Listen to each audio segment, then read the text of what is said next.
This is your Gippsland Daily with Daniel Brewer for the 29th of July. Organisers of Dry July are calling on Gippsland and the Valley to donate as participants head into the final stretch of going alcohol-free for the month. More than 29,000 Australians have signed up for this year's challenge, which support cancer services right across the country.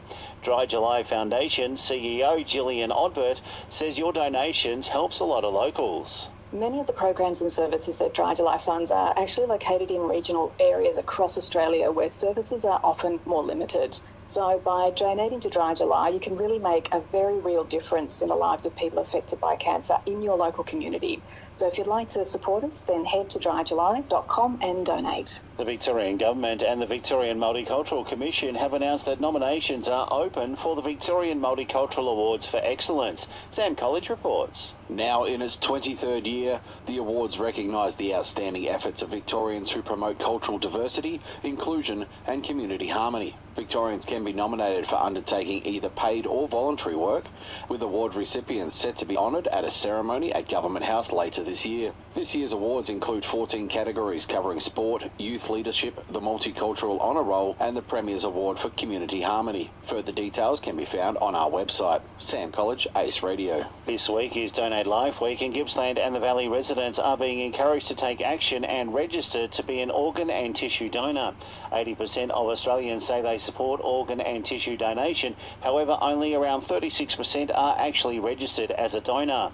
Rural Doctors Association of Australia President Dr. R.T. Lewandowski says if you want to be a donor, to register now. It's really unfortunate. I think people think that things will happen automatically, or maybe they intend to, but we're really encouraging people to get out there and do it now. You know, you never know what may befall you in the future, and you may have an opportunity to save somebody's life, but you've got to do it now. Police are appealing for public assistance as they search for missing Salman Charles. Emma Clark reports. The 55-year-old was last seen in Raymond Street on the 22nd of July around midday. Police and family have concerns for his welfare due to a medical condition that requires daily medication, as well as his disappearance being out of character. He's described as Caucasian, approximately 175 centimetres tall, with a medium build, light brown short hair and blue eyes.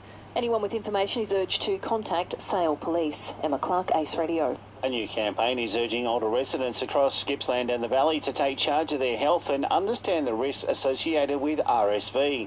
Leading health physician Professor Paul Van Binder says RSV is usually a mild disease, but some groups are at a greater risk.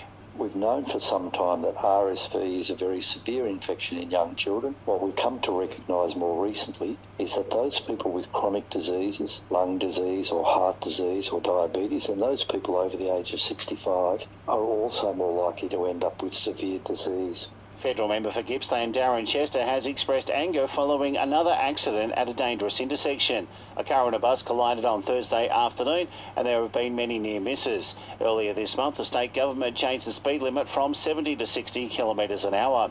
Mr Chester says it's a disgrace that nothing has been done. It's a complete disgrace that more than 18 months since the roadworks were completed, we still haven't seen the traffic lights installed at the Princess Highway Bank Street intersection. Now, motorists' lives being placed at risk. There's been multiple accidents, and we don't get any explanation from the State Minister, Mr Horn, or the Federal Minister, Catherine King, as to when the work is actually going to be completed to make it safer for all motorists.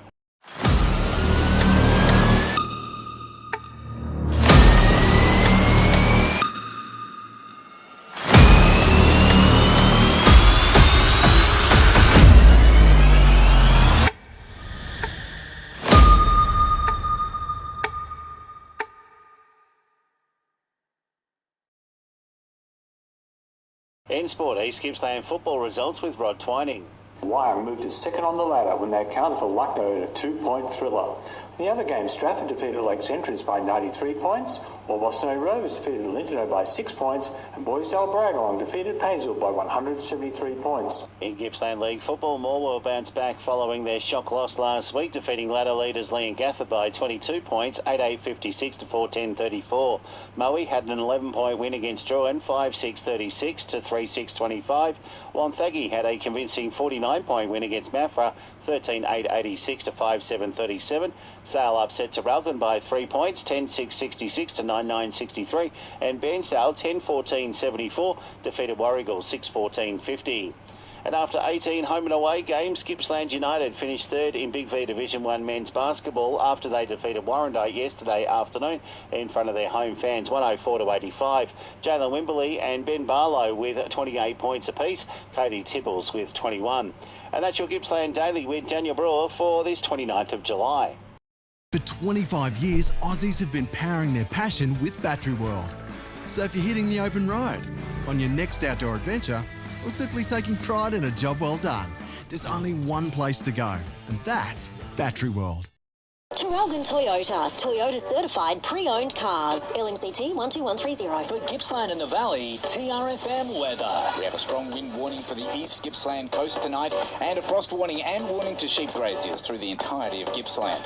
Mostly clear tonight, light winds and overnight temperatures falling to between -3 and 1 above zero. Tomorrow, frost and fog in the morning and a mostly sunny afternoon, light winds and 14.